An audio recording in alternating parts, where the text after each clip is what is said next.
Hi everybody. I have the feeling that Bash is the most underappreciated programming language out there, and I don't know Bash very well either.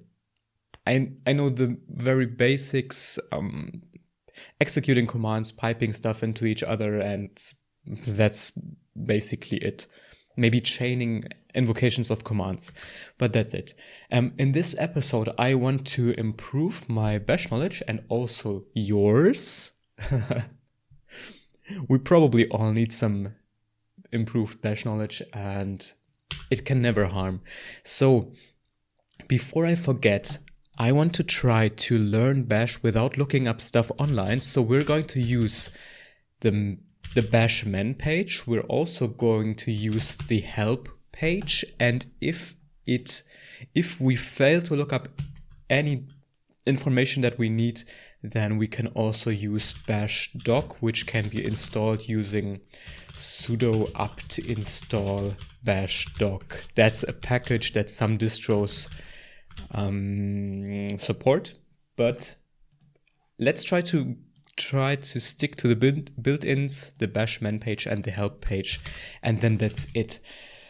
All right, the goal of this episode is to build some simple bash script that makes the use of some real bash language features, such as, and that's what I want to focus on today, arrays. So let's go into the projects directory, and I want to code, well, the best thing that I could think of right now is a downloader for a specific website. I really lacked some ideas, but that's the best thing I could think of. So let's create a bash downloader directory here, and it's going to be a downloader for the website crackmes.one, which we used frequently in our last videos. And my issue with this website is that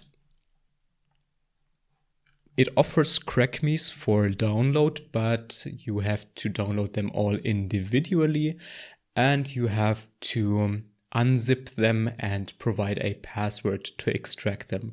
It's always a bit annoying. So I want the script to automatically download and extract the files, probably also do some cleanup afterwards. So it's a very simple project, but I think it helps us learn about some basic Bash language features. And maybe one more point before we just jump in. Recently, I've been thinking a lot about the projects we did on this channel, especially all the C stuff, and I found that C, or the programs that we do in C, are just reinventing the wheel. All of the stuff already exists, and I have no idea what we can really do in C that is not reinventing something that already exists.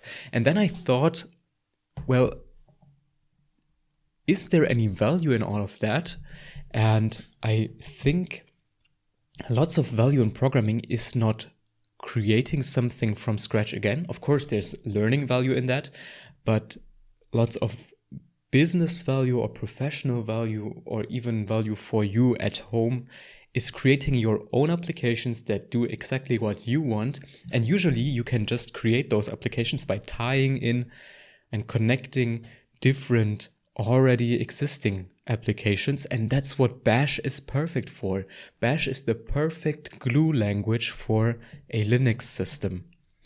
Yeah, so somehow my interest is sparked, and it's probably extremely underappreciated because lots of us spend time trying to program something in C or Java or C#, whatever language, and it's usually quite time intensive, and a lot of stuff already exists. So we can just script something in Bash, but lots of you, and me included, we find that Bash has a weird, maybe uncomfortable syntax, and then we default to Python for tying stuff together, but Python also comes with a huge ecosystem, so why not use Bash right away? Bash is so lightweight, it's already part of practically every Linux distribution. It's available everywhere. I think it might be a hidden superpower. And now that I've talked so much, let's try to create a small downloader. So we can start every Bash script. Well, let's start from the very basics. A Bash script is basically a file. Let's call it download.sh. That's a common convention for a file ending. And download.sh is now a file, and we can write some Bash commands here, such as echo hello world. Oh well, let's just do something right away. Starting download.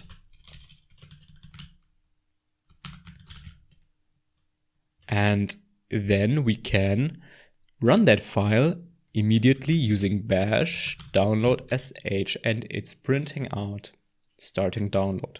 So that's how it works. We tell the bash, well, what is bash? The bash executable to run the download script, which we provided. Now, lots of you are not used to that notation, but that is actually the way bash is intended to be invoked. But many of you use the shebang or hashbang, I don't know how it's pronounced, syntax, which tells, as far as I know, the shell that this script is to be invoked with bin bash. So now we can do, once we give it permissions to execute, we can also execute this script right away without the hashbang thing, shebang. This, oh, it still works. Okay, it still seems to work. Then what's it even for? Wait. Okay, let's not look up online. Let's look up the shebang. Yeah, there it is. If the program is a file beginning with shebang, hashbang, the remainder of the first line specifies an interpreter for the program. The shell executes the specified interpreter on operating systems that do not handle this executable format themselves. The arguments to the interpreter consist of single option, blah, blah, blah, blah, blah. Okay, so it seems that the first line tells bash which interpreter to use. And in our case, bash is the default interpreter, but we could also do something like bin, and there are other shells. Oh, this one maybe, just the shell.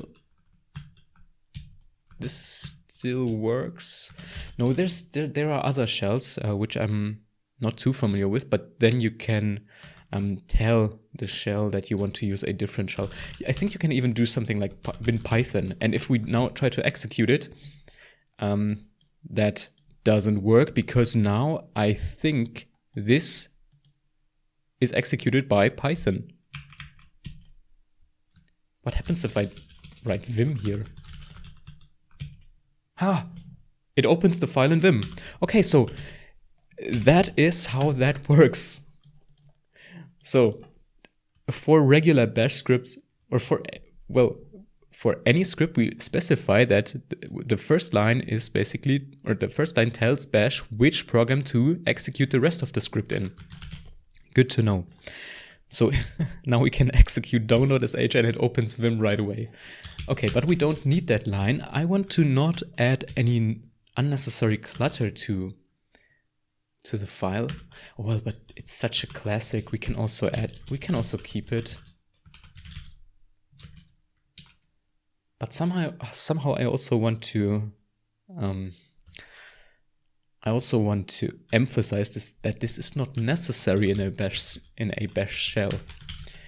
So let's stick to the bash download.sh convention, which makes explicit that we use the bash interpreter to execute the download.sh script. All right, so much talk about details. Let's continue. So I want to download something from the crackmes.1 page. And where is it? Here it is. It's here. And the process usually, let's do it for one file manually. It's to open the link, go to the get the download link here. So I've now got the download link, and then I do wget, provide the download link, and it downloads something. Now I have a file downloaded in my current directory. Now we need to unzip it. Now we need to provide a password, crackmes.1, and it's inflating the file. And now I have a downloaded file that's called trap. I don't want to execute the trap now. God knows what it is. And then I remove the downloaded zip directory, or the zip archive. I want to keep the trap file. I just deleted it right now. So what I want to do is in download.sh, I want to just download something from some link. Sounds simple, right? And that's how we can download something. So let's do bash download, and it will download that file from that link. You basically type exactly the same command that you would type in the terminal in the bash script. So now it's downloading some file. Then you can do unzip, and now you have to provide the file name. Now, how do we get the file name? I know the file name is embedded in the link.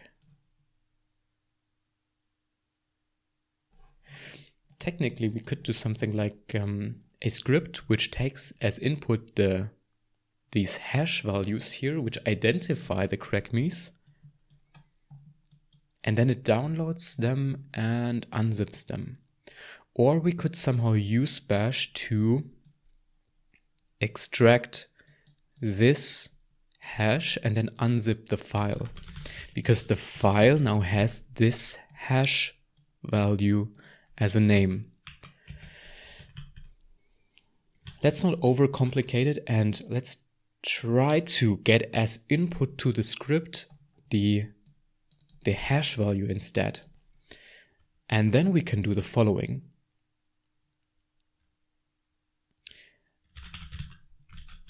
Let's create a variable hash, and that variable contains this value here. And the wget command now references that variable like this hash. And now we can unzip the value of the hash with .zip as an ending. And now we should be able to download that file using wget. And this is quite a generic command now. And then we unzip that file, and we already assume that it has a zip ending, which is the case always. All right, let's try to execute it and see what it does. And before we do, let's remove the already downloaded file. So now we have only the download sh in the current directory. Bash 60. No, I now have to provide as input. No, I don't have to provide any input right now because we have hard-coded the hash here, which I already forgot in my extremely short-term memory. So let's download something, and as you can see, it has downloaded a file, it has assembled the link correctly. Now it's prompting us for the password, and the password is crackmes.1, which I have mistyped. Crackmes.1. And as you can see, typing the password is quite annoying. So we want to automate that as well. So let's look up the man page for unzip, and let's search for password, and we can already specify the password using the capitalized P flag. Is there also a lowercase p? Ah, no.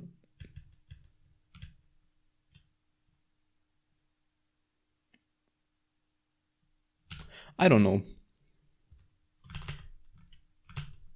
So the password should be added to the unzip command here, capital P, uppercase P.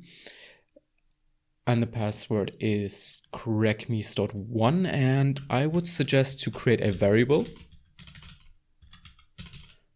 password. And I know now this is bad practice, blah, blah, blah. This is just running on my own system. And it's a public password. It's a password for publicly available files. So please don't put in the comments that this is a bad practice. It's not my own password. It's the password from that page here. And the password is available if we look it up on the FAQ here. The password for the file is, for the files is crackmes.1. So don't tell me that this is unsecure. Crackmes.1. Okay. So now we have a variable for the password as well. We have a variable for the hash, for the password, and we download the file. We provide a password. So let's try to download. And now I would expect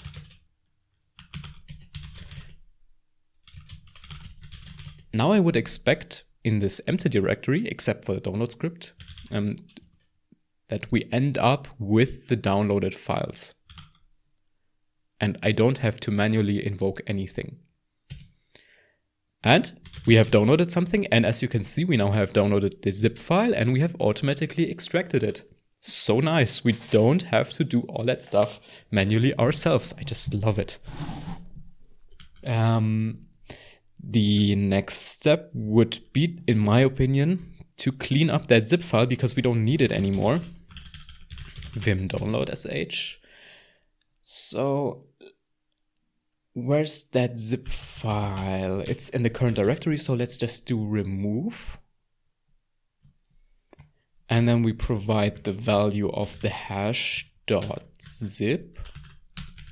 Well, technically, since we now all the time use hash.zip,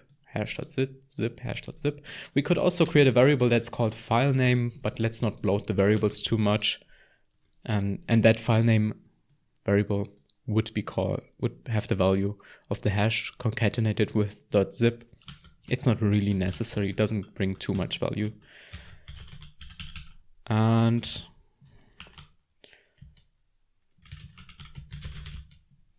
now let's try to download something again. And we should end up now with the downloaded and extracted file with the previous zip download already removed. So we have only the crackme. Let me now execute it and see what it even does. Just to confirm that we have downloaded something. It's an ELF file, as you can see here. So this is a binary.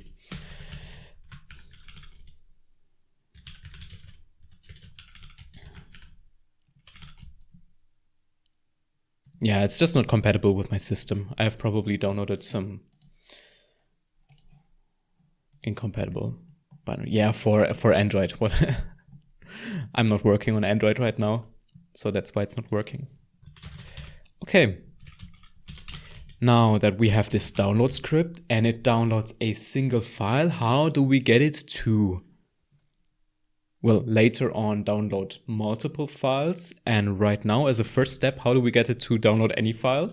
That's quite simple. In Bash, we can do, and let's look that up in the man pages again, man page bash, and then the $1 variable. It's not there. Is it not documented?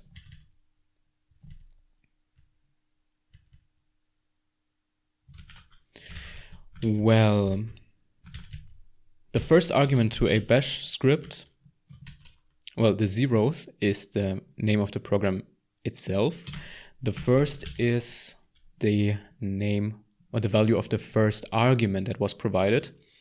And now we do some actual bash programming, because if the user if the user enters no arguments, then I would like to print out some usage instructions. So let's look up argument here in the documentation. And then you can see if there are arguments after the command string, the first argument is assigned to $1. I hope you can see this. Wait, let me just fix up my terminal. What $0 I mean, of course. Here, the first argument is assigned to $0, and any remaining arguments are assigned to the positional parameters. The assignment to $0 sets the name of the shell, which is used in warning and error messages. Okay. But this is what we're doing here. We're getting the first positional argument. Let's remember that term. Let me try to learn one new term, one new term each video. This time it's positional argument. Makes me sound a bit smarter than I am. And as a next step, so here we extract the positional argument. Well, before we do anything, let's just execute bash download sh. And if we don't specify anything, the script will now fail. Yes, because it's now trying to create this link, this download link, and we haven't provided a hash as a file to be downloaded here. So what if we now specify something like zebra? Then it's trying to download something from this link /zebra.zip. So this is now using this first positional argument to download something from this website here. And now I can just create or just copy this hash, or let's just get any other crackme, just to emphasize that we can do it with anyone, with any crackme.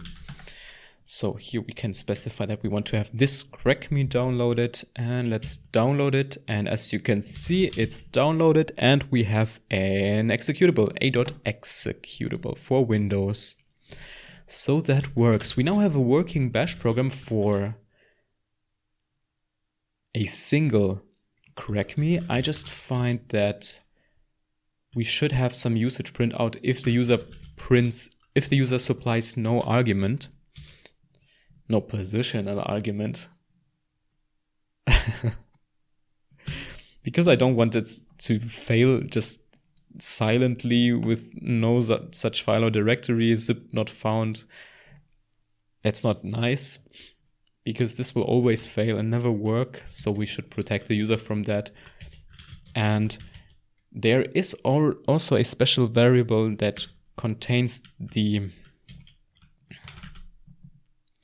number of provided arguments. But what was it? I think it was $hashtag.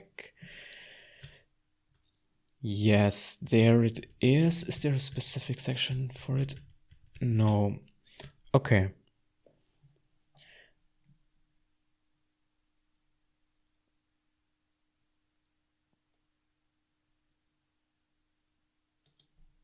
Well, there's no actual documentation for that.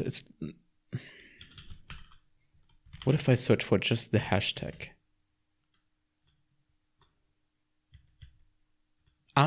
There's a section for the special parameters.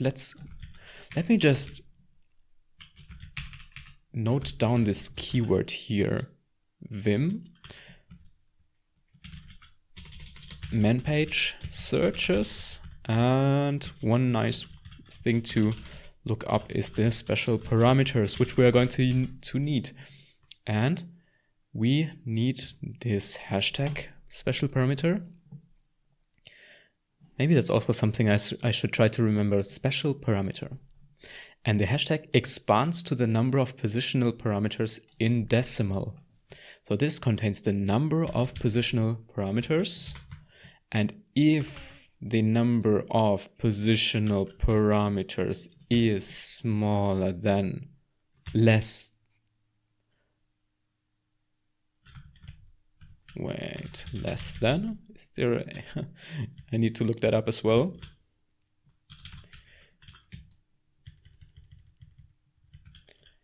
Where's the syntax for if clauses or comparisons? That's an expression. And there's the equal and unequal operators. But where's the bash way to do it?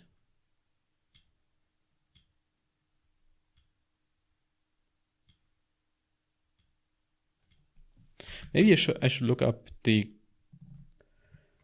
greater than. Yes, there it is. There we go.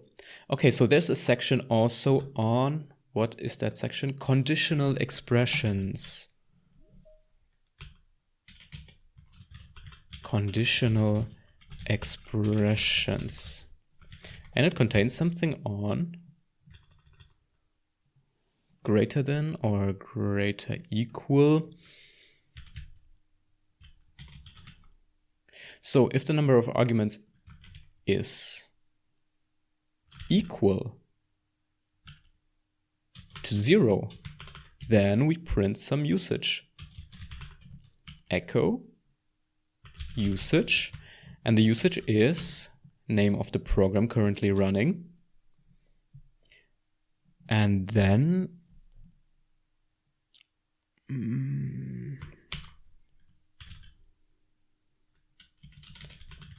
download hashes or hash, and that's a list, a variable list. I think we can do something like this.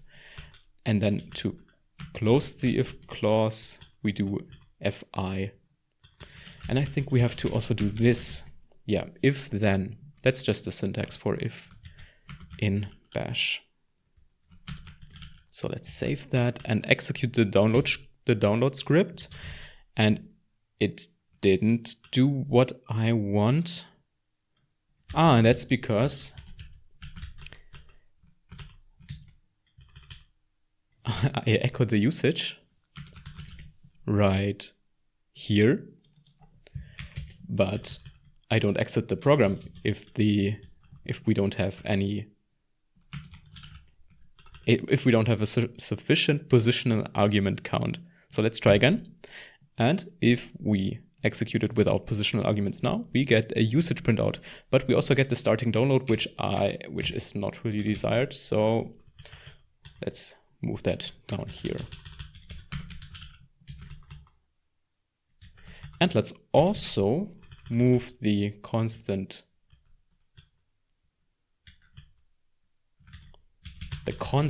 up here and make them uppercase.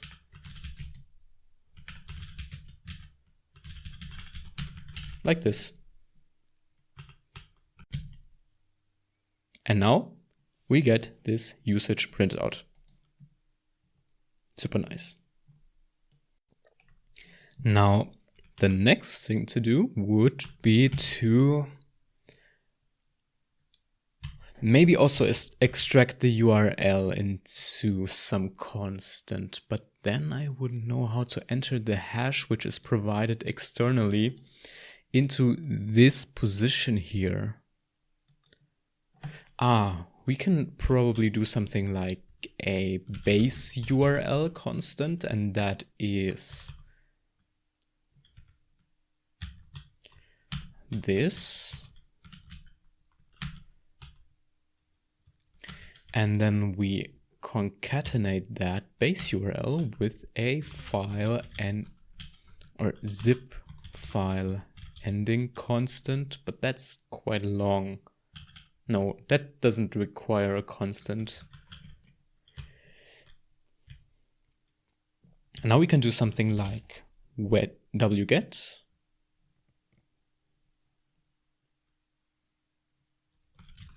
base URL, but expanded, of course.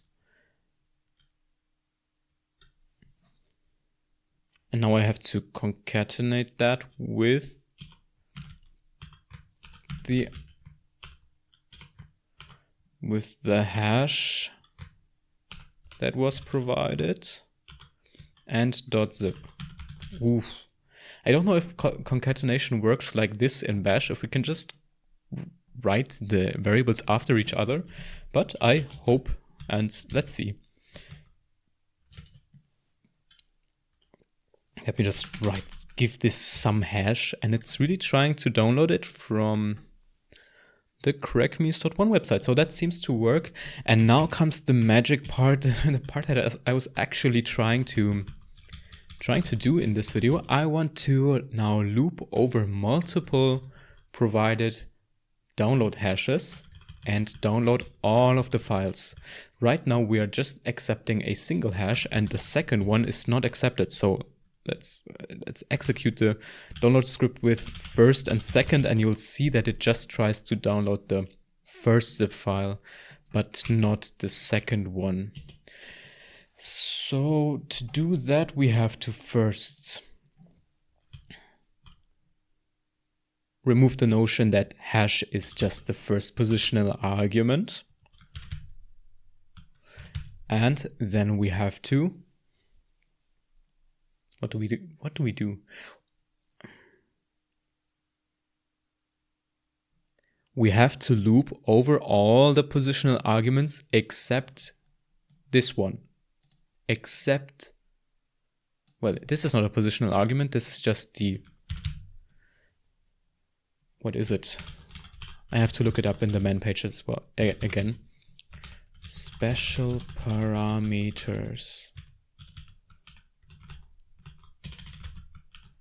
Special parameters. There we go.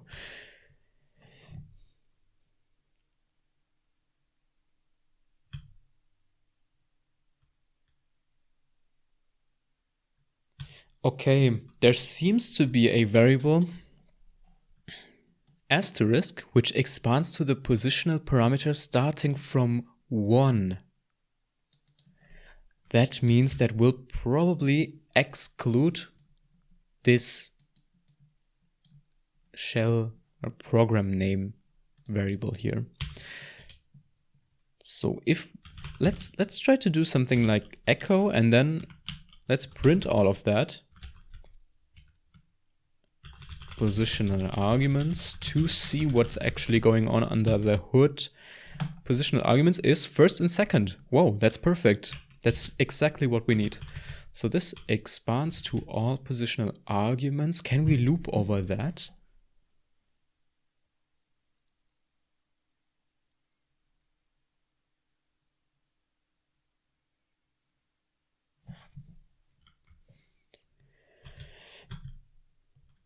And the hashtag and the @ sign expands to the positional parameter starting from 1.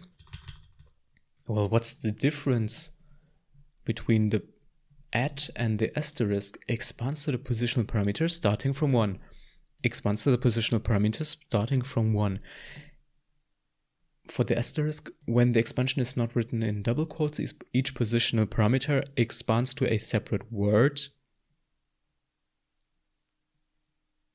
Okay, I just don't know what I can do with that information. And for the @ sign, in context where word splitting is performed, this expands to each positional parameter to a separate word.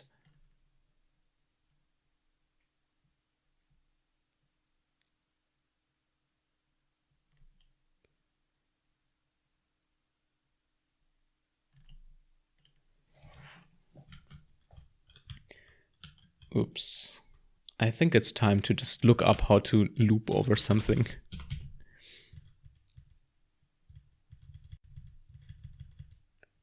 Maybe let's look up or let's just skip through the documentation here and see whether we can catch something on loops.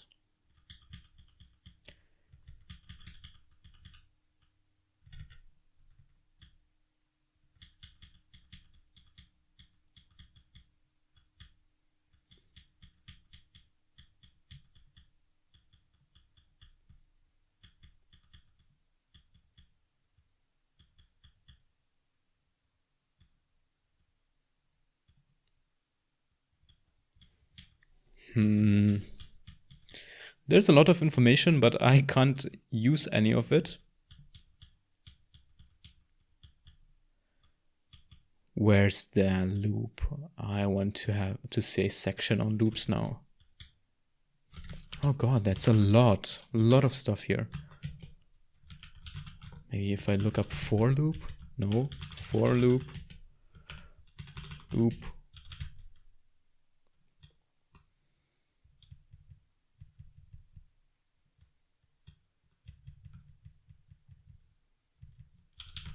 Iterate, maybe, nothing.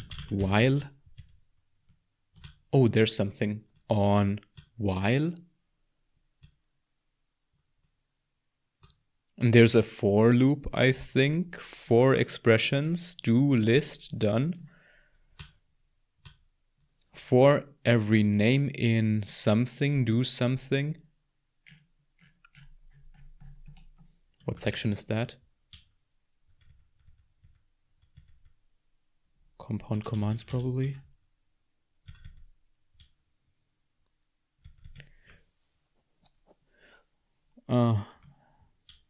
Wow, there's a lot of stuff in Bash, and I have no idea about any of it. Crazy. I really believe that Bash is a language worth getting really good at. Of course, but yeah, you have to have some daily use case for it. I do have it at work. I think if you work with Linux, getting good at Bash is probably worth it. Starting download positional arguments. Let's try to loop over. Maybe using a while loop. While.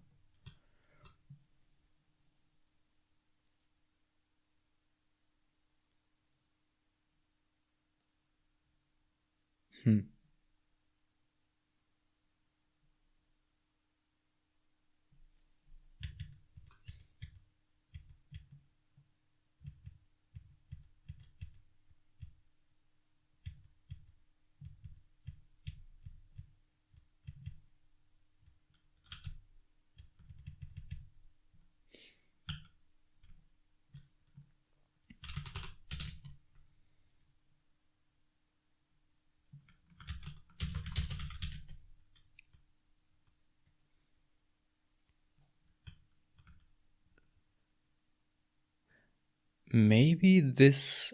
okay, it seems that the help command is maybe better for quickly looking up stuff about Bash. Because this is a documentation of the shell commands that are defined internally. And this is just a list of all the shell commands that are defined as part of Bash. And there's the while loop, while commands, do commands, do commands, do what? While commands, so this accepts multiple commands, do commands, and then there's a do at the end. That's probably for the last iteration. There's an until commands. There's a for every name in words, do something, but it's always truncated here. Is there a way to print out the full thing?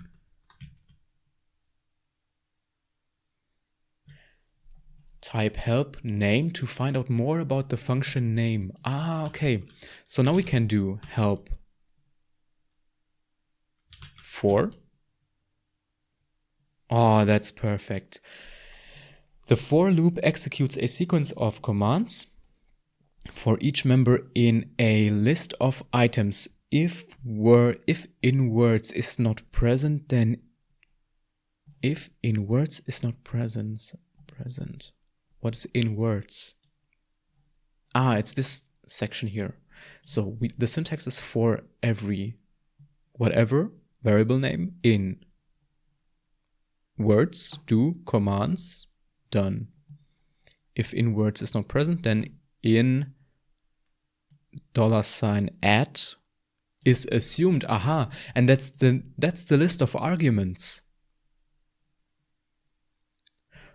Oh, so maybe the looping over the positional arguments is extremely simple in Bash.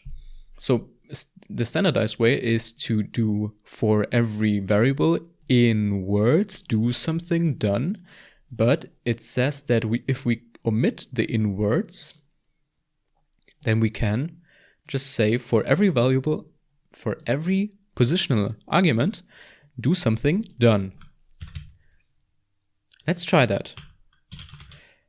Maybe let's try the full syntax just for completeness, just so we learn how to actually loop over things. But then I want to clean it up a bit. So for every hash in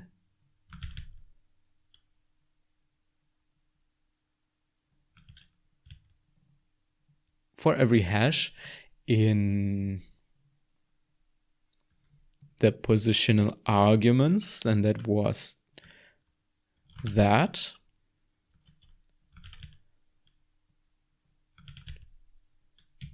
Do. Then let's indent those 2 lines here, or 3 lines. Do done. And that is it. Do commands done. Do commands done. I don't know if we have to specify the semicolon at the end of the commands, for example here, or at the end of all commands. I don't think so. Let's just try this. For every hash in the positional arguments, do. And then let's also echo out what we're currently doing. Downloading crack me with the value hash. Then it's downloaded, unzipped, and removed.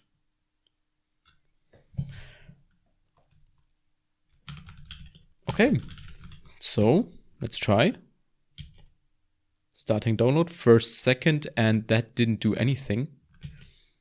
Why? Starting download, for hash in positional arguments. Do something, done.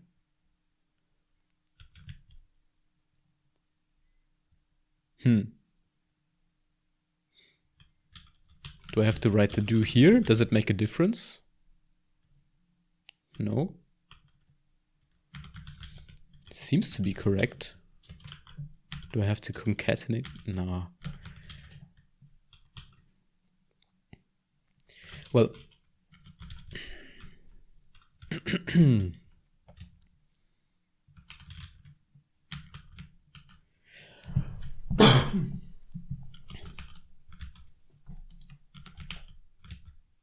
no.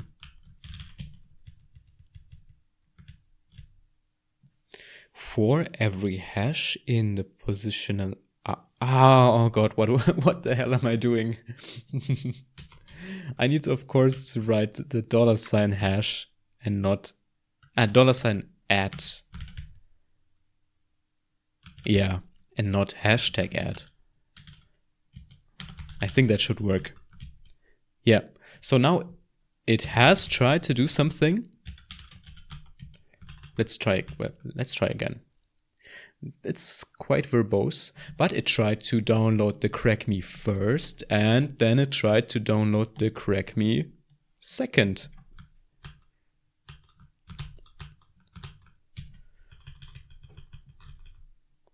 And then we can probably even omit the in positional argument special variable here, because the documentation says if in words is not present, then in $@ is assumed.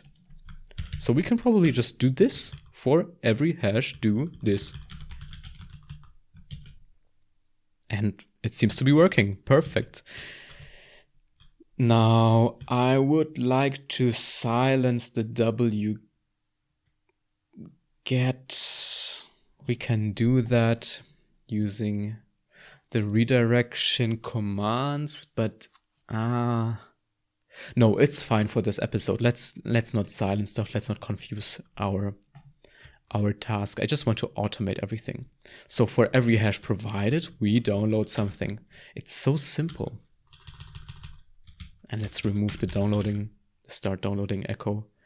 Let's keep everything as concise as possible. So we download, and now let's try to provide a couple of actual hashes here, this one, and then I want to download this one, and then I want to download this and this and this and this. Let me just grab a lot of files here.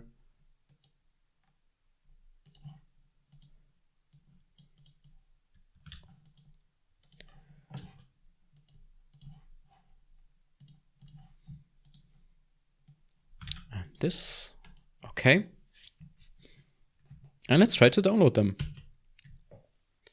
And it's downloading all the crackmes, extracting them, and cleaning up the current directory. And as you can see, I have an a.exe and a crackme.exe, whatever zip file. That's a zip file embedded in the crackme zip file. That's why, well, sometimes the uploaders of crackme files, they put them in zip files themselves, and then the website puts them in another zip file. That's why they are sometimes nested. Then there's another crackme and another crackme. So it really worked. And that's almost too simple. Now, this is the ideal thing to happen from the user's perspective. I actually also wanted to try out arrays that are embedded in the bash script. How can I do that? What could be a use case? Because I know that an array is defined. Well, how is it defined? It should be somewhere in here.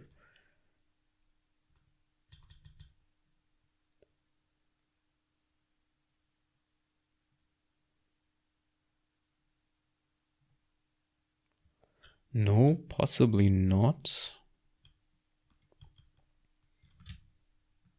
But arrays.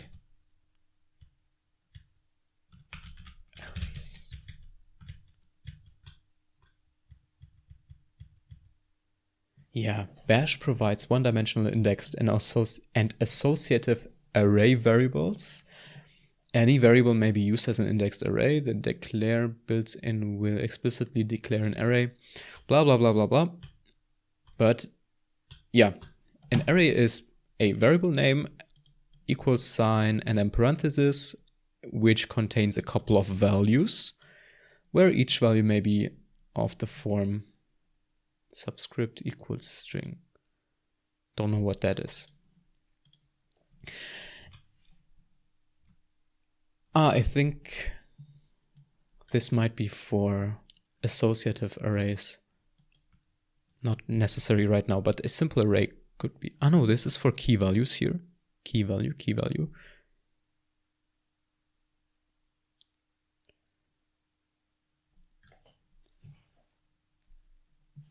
When assigning to an associative array, the words in a compound assignment may be either assignment statements for which the subscript is required, or a list of words that is interpreted as a sequence of alternating keys and values. Name key value.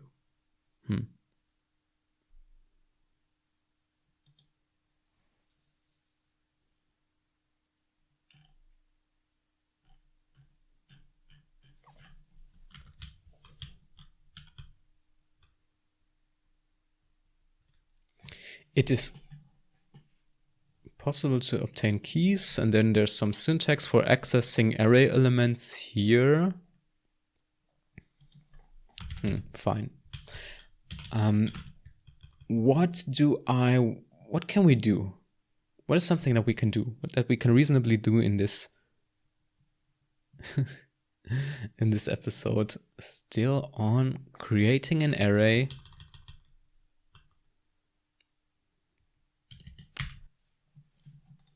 I think I have an idea now. What we could do is we could download all the provided files from the positional arguments, and then we could at the end echo something done,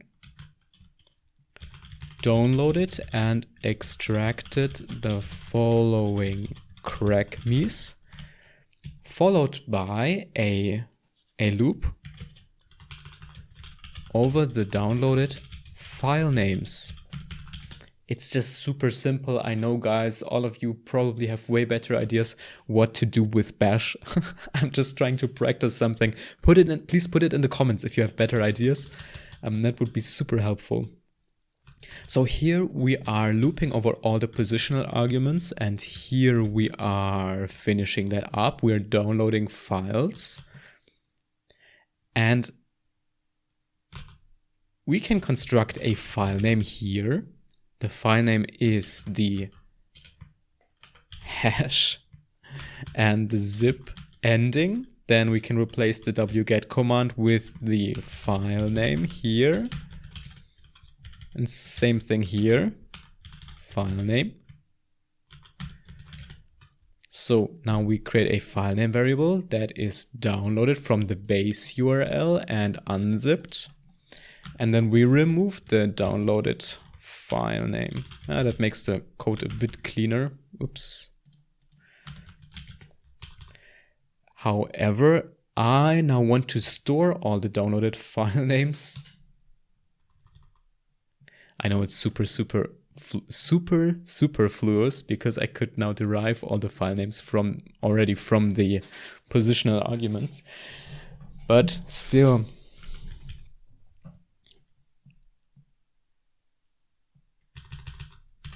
let's create a variable file names, and the file names are an array, and that array is empty. I think we can we create an empty array like this? With a space in between, maybe? File names is equal to this. Hello?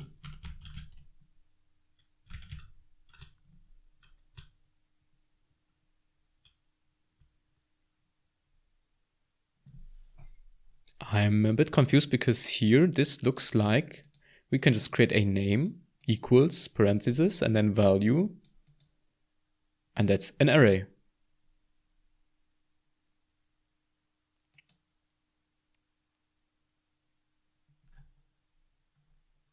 Or am I mistaking this or misunderstanding this man page?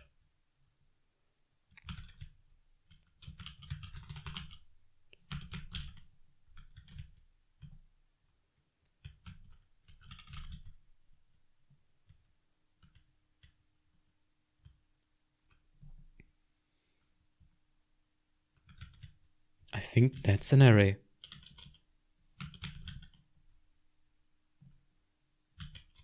Or even this.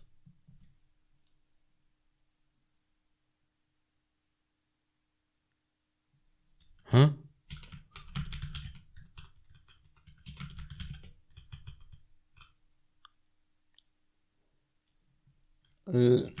Let me just ignore the warning. I think that is an array. Oh. Come on. Now the script is complaining that all the files are already downloaded, so let's just remove all of those. Secure loader trap. Let's execute the download script. Let me just remove also a couple of positional arguments. We don't need that many. It seems to work. There's no error. That's weird.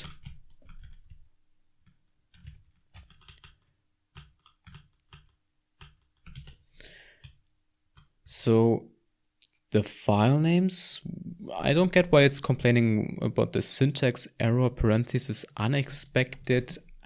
That's probably because nobody in Bash ever uses Bash arrays, and I'm the first person on the globe, almost the first person on the entire globe that is using this, and therefore my linter doesn't know what the hell I'm doing, but I'm doing it properly. And now I want to be able to add something to that array. Is that possible? Array.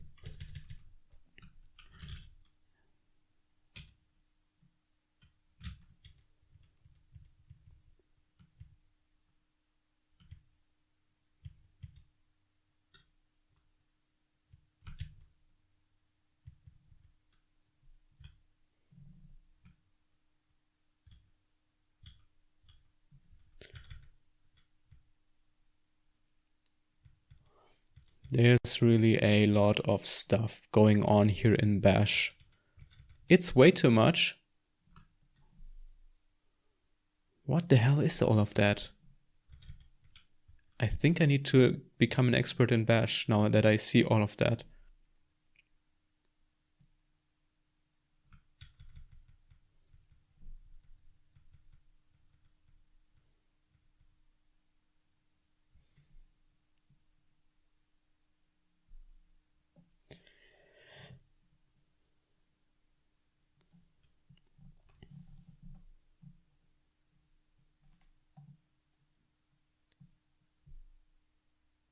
Associated arrays. No, I'm not using an associated array.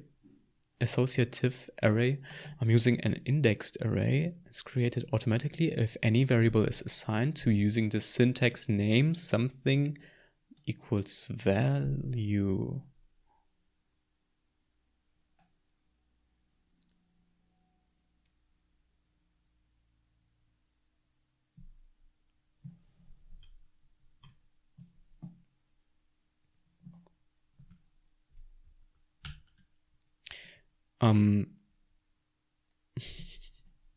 I really wanted to try to not have to look up things online. So my last escape is this bash doc thing. Sudo apt install bash doc. How do I add something to an array?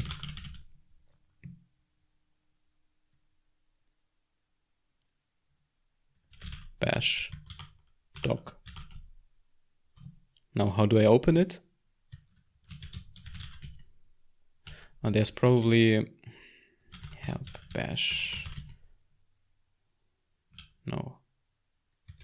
Man list bash maybe? Man help. Version.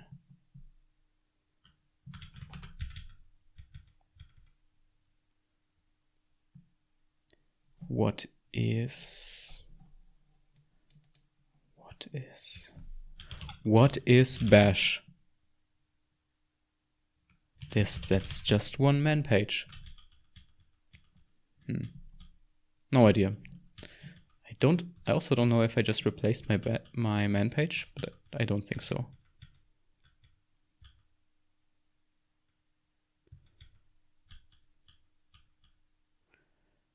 And there's a couple of syntax for expressions here where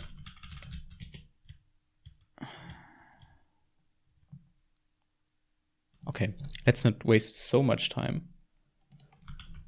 Let's do bash array add element.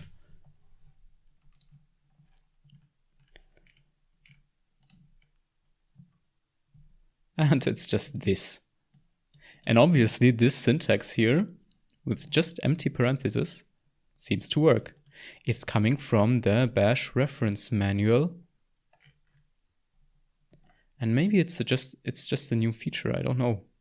In the context where an assignment statement is assigning a value to a shell variable or array index, the arrays, the plus equals operator can be used to append or add to the variable's previous value. What if I look up append here?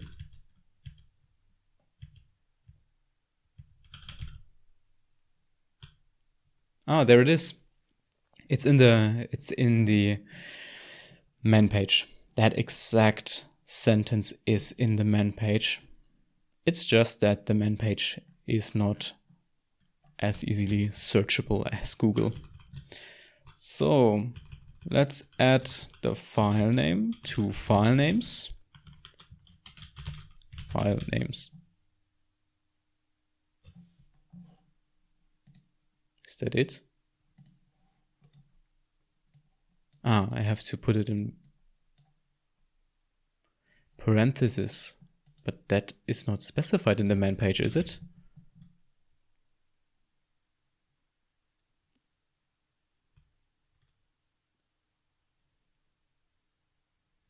I don't think it is. So what happens if I loop over the file names for file name, or for, let's just loop over fn file names in file names, do echo, and then we echo the file name, and done. Let's see if that works.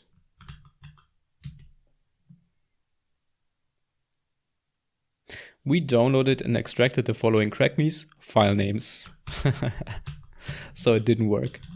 For file name in file names, echo value of file names. I have to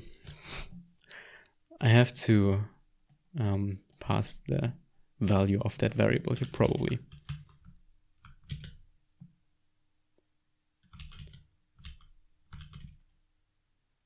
Downloaded and extracted the following crackmes file names. Okay, so that's because I am adding file names to the array without referencing the value here using the dollar sign. Let's try again. Downloaded and extracted the following crackmes, and it didn't do anything. It didn't add anything. Maybe I have to put it in parentheses.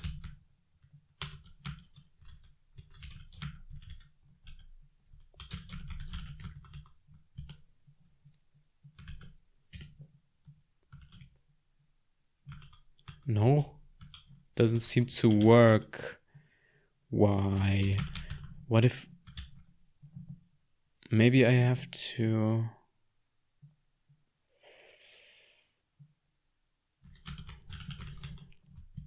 Let's try just again. Without so much talking. No, this doesn't work. File names.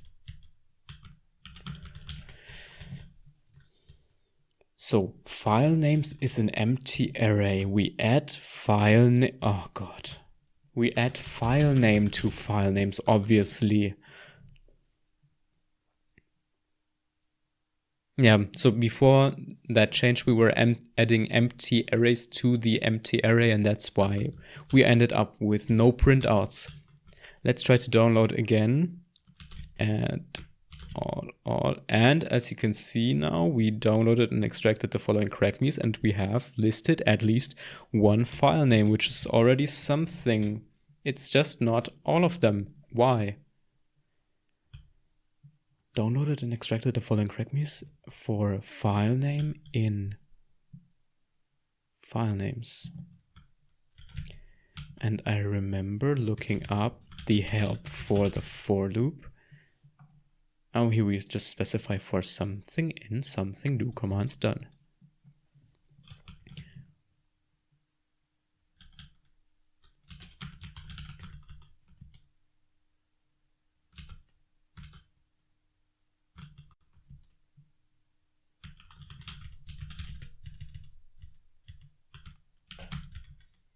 Do I have to dereference?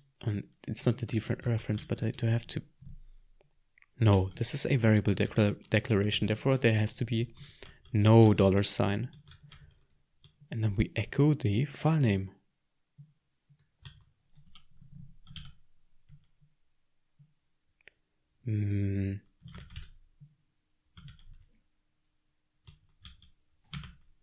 Is the do wrong on this line? do something. What about the semicolon here? Does this still work?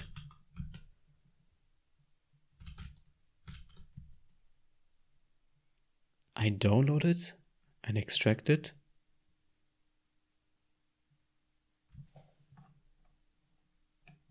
Why does it print out that I just downloaded and extracted a single file?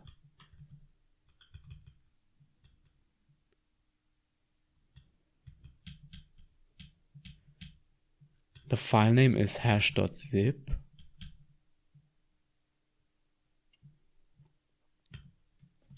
File names is appended with file name.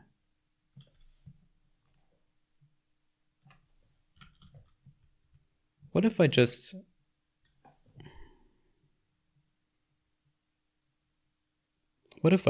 print out the file names without a loop? Echo file names. What happens then? It's still also only printing out one. So this is printing out one, and then this is also printing out one. But why? But why? But why? File names? I feel so stupid, guys.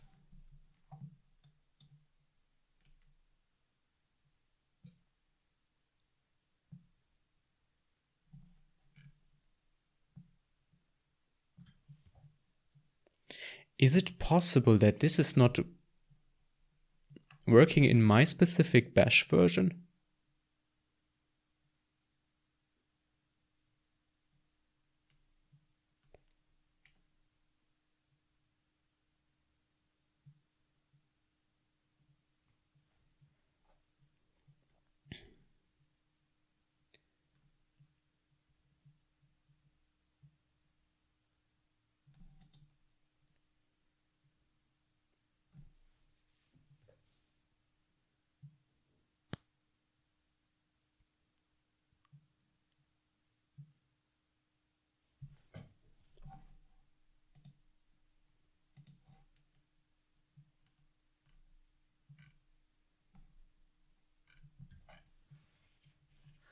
Bash is very confusing to me.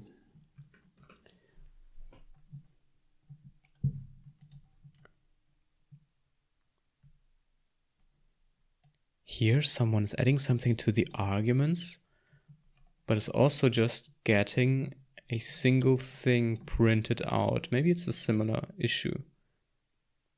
You're only echoing the first element of the array. Use this instead. Args, blah, blah, blah. So this is just the first element, but I'm not echoing the first element. I'm just looping over all the elements here.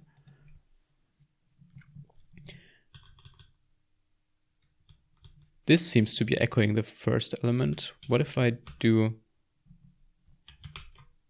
this? And before I re-execute it, can I just in the wget command, because it's annoying me that it's always seeking confirmation to replace something. Let's look up wget help.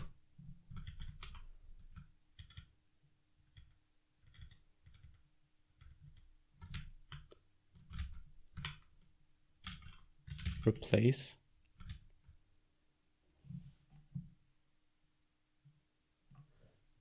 Or quiet, maybe quiet. Quiet, no output.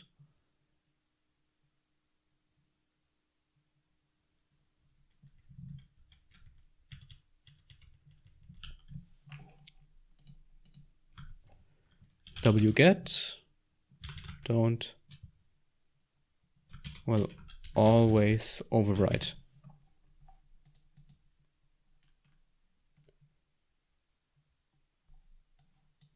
-o, okay.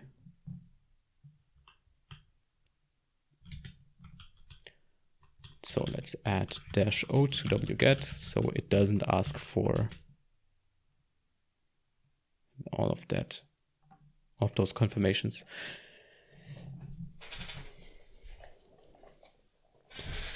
Downloaded and extracted the following crackmes, and it didn't print it out again properly. Why is it happening that way?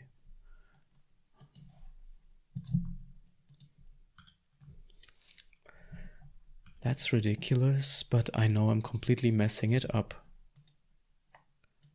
Bash array add element.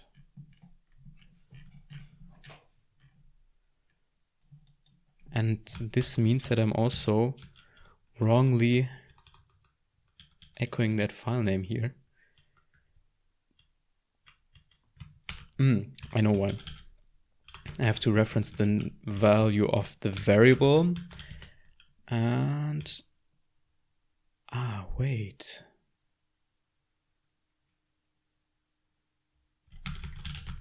Let me try again.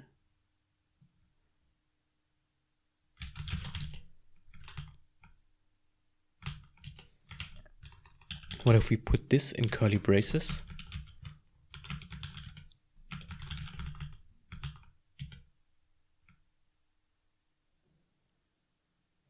Well, it's showing me two separate files, but how many am I printing? I'm doing it wrong. Now it's just showing me one.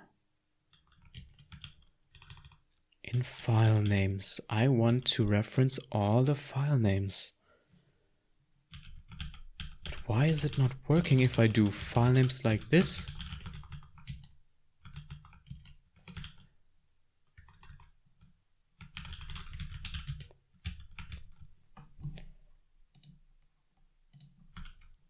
Bash loop over array.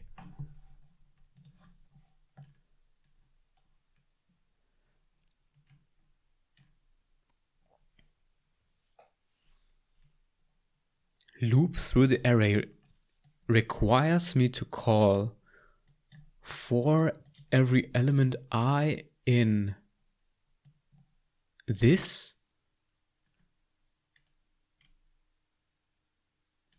The double quotes around $, curly braces, array, bracket, add, closing bracket, closing curly brace are really important. Without them, the for loop will break up the array by substrings separated by any spaces within the strings instead of the whole string elements within the array. What?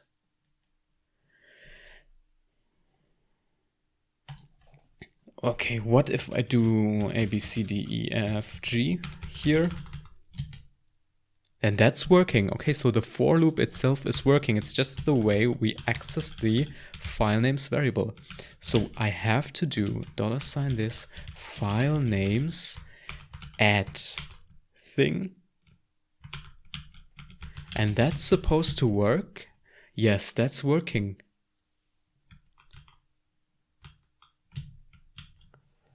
But why? I need to look up all that stuff here.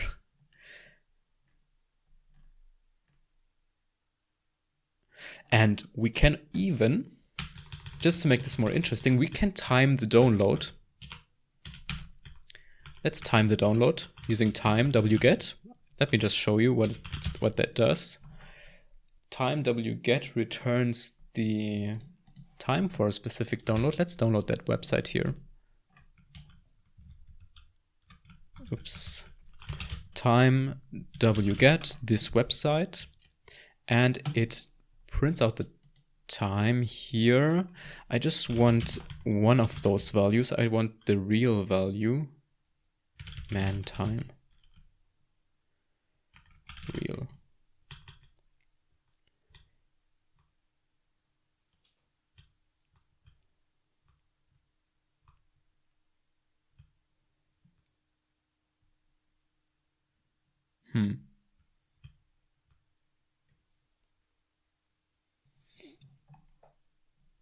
It prints the time used according to some default format. I want to print out the elapsed real wall clock time used by the process in hours, minutes, seconds. That's what I want.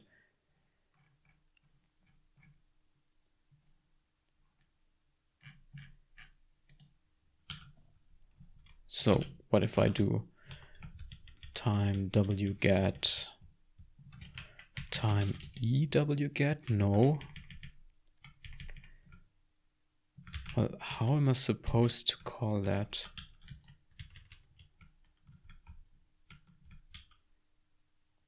Format. I specify a format, and then in the format I specify probably this right here.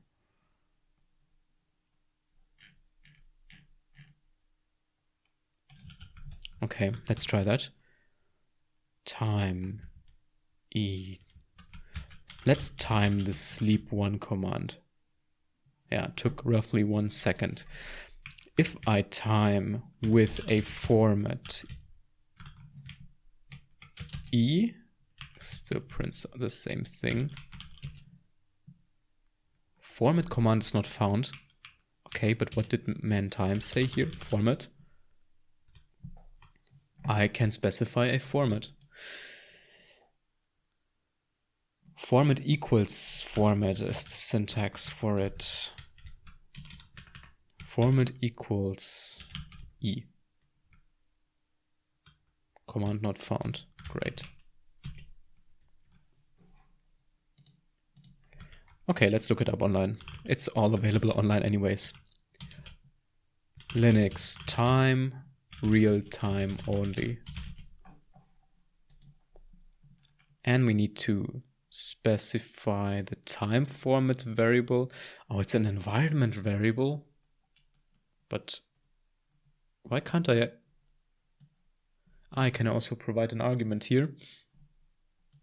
But you have to use the full path to the time command for that. Why?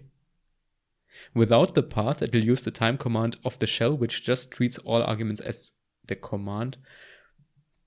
So you will get an f command not found, which just treats all arguments as the command. Okay, that's interesting. So user bin time format, and the format is this e sleep half a second, and it prints to the console that it took half a second to execute this. Okay, now let's add that to the download bash file. Time wget something time user bin time format e wget, and then a download file, and that should return the time, and then I can store that probably in a variable. Time taken is equal to this, maybe. I think I can put it in parentheses. Let's see if the download command still works. Bash download. Ah, no, it doesn't. First, second.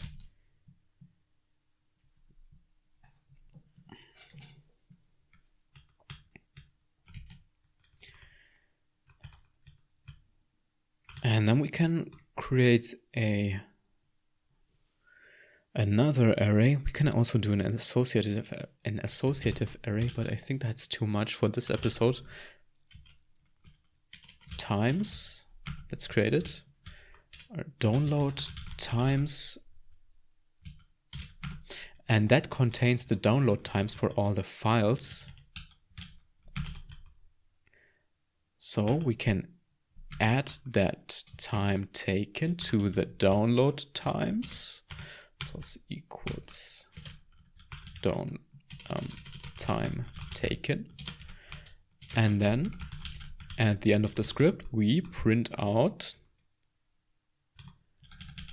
the indices of all the file names. I just caught somewhere that by using this exclamation mark, we can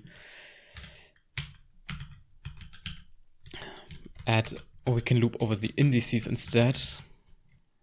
I think this should work. Or probably we don't know have to do. We have to do this. This accesses the array, and then let's also do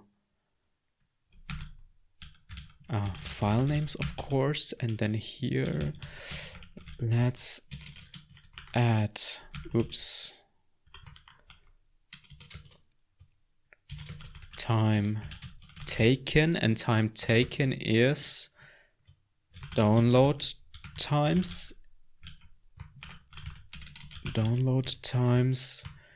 at the same index seconds. Okay, I'll create a new pane to execute that.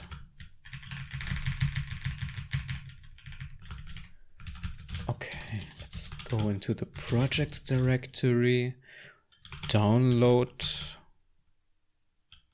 bash downloader, bash download, and it's asking us for a hash, and that hash can be found here in on the site we want to download from. So bash download sh the hash, and it says time taken empty seconds. That means we haven't extracted the time it took properly.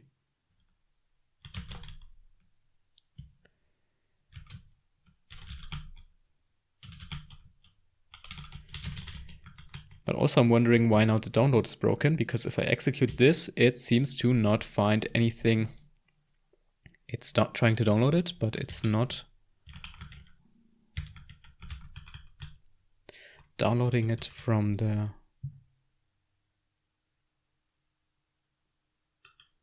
base URL somehow. Probably it's because this entire command here is failing. And to stop the execution of a bash script, we can use set E, which halts the execution at an error. And we can also do set X for debugging information. Let's write that and execute the same command again. And as you can now see, it prints out all the commands that are executed, and then it fails when unzipping the file because it has not downloaded. I'm a bit confused about the wget thing, why it fails. Maybe it's because of the -o which I appended. Probably it's not a valid flag that we can set.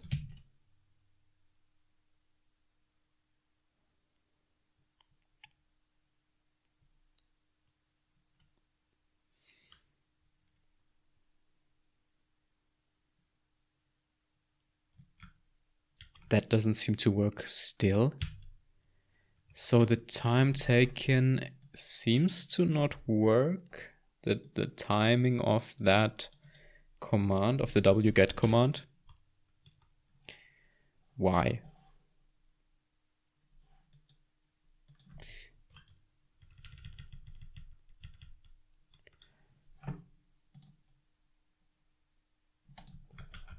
Bash store results of command in variable. That's basically what we want to do. And I've already looked that up in the past, as I see here.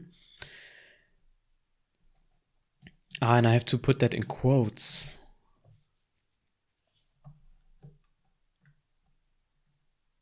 Okay.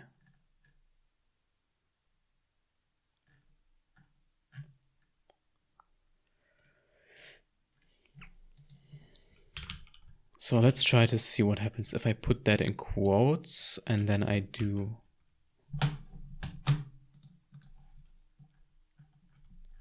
this syntax here.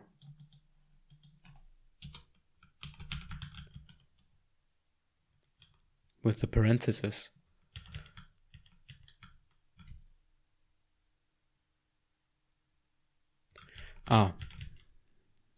syntax error. I forgot the closing quote. And that seems to do something. I have downloaded something and it's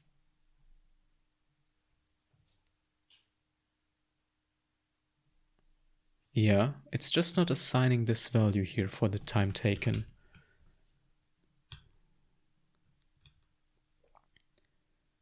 Time taken, user bin time format E. Why is this not working? Let me just copy this command and execute it in the shell here. File name. This doesn't obviously work because the variables are not set, but let's wget google.com. And that works, and it prints out the result here.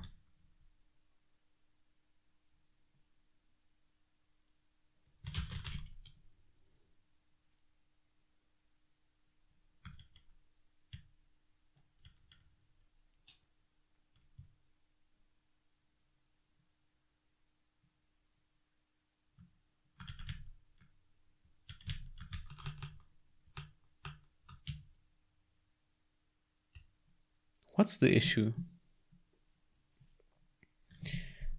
Saved, the time is printed, time taken is not set. Download plus equals what? Download plus equals? No, download times.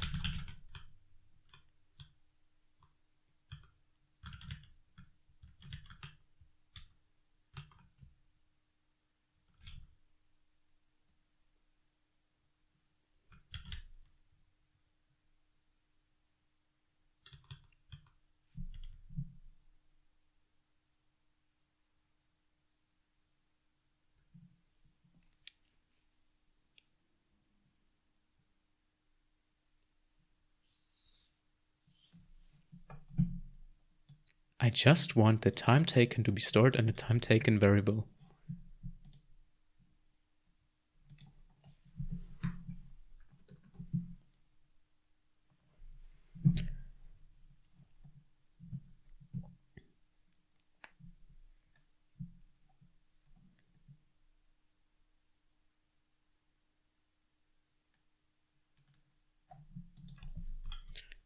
Bash store time in variable.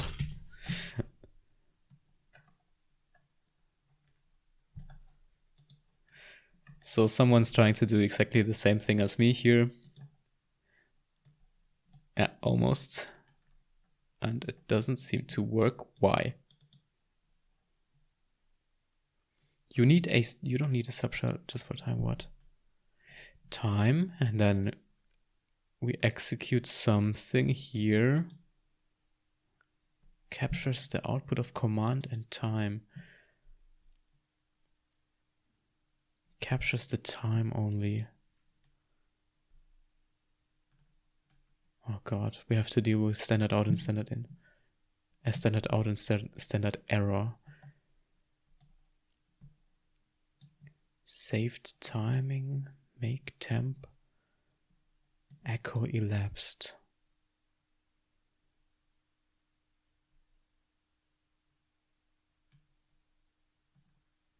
Echo elapsed. Is this a set variable? No. Elapsed is cat. Saved timing. Saved timing is make temp. Make temp. What is that? What is make temp? Is a command available in many Unix-like operating systems that creates a temporary file or directory. Ah, okay. And it's outputting the time into saved timing, which is the temporary file. And then that timing is stored in elapsed. Yeah, that's possible. But it feels so cheated. How do we get the output from the time command and, well, time ls? Do we really have to redirect? What's this even doing? redirect standard error to standard out. Why? Captures output of command and time, captures the time only, passes standard out through. So I have to, oh god, that's...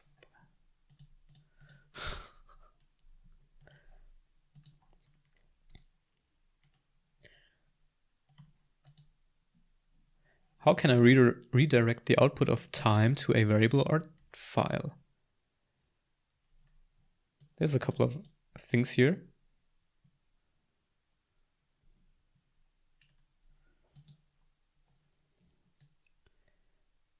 All output captured in a variable. Standard out, standard error, and time captured in a variable.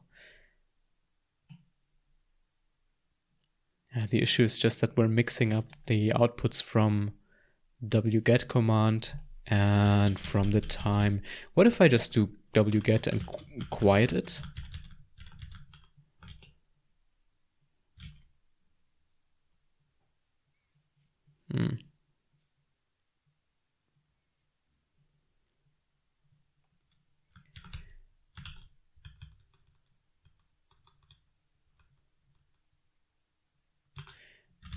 What does the download times array even contain any values? Echo download times.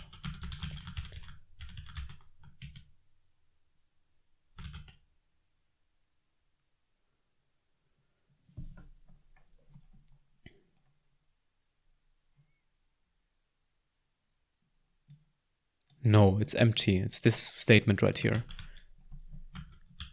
So how is this empty?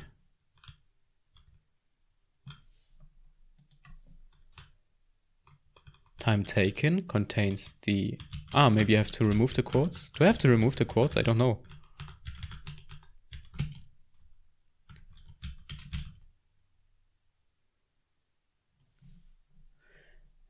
Echo time taken, echo this.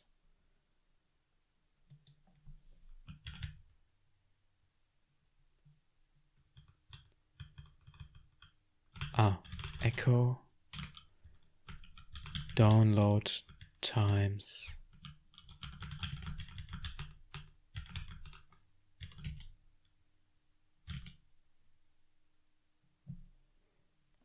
Nope, it's not stored. I just found out that the issue is that, and I just didn't know that, the time command prints its output to standard error. So is it even documented? I have no idea. There it is. It's in the first sentence.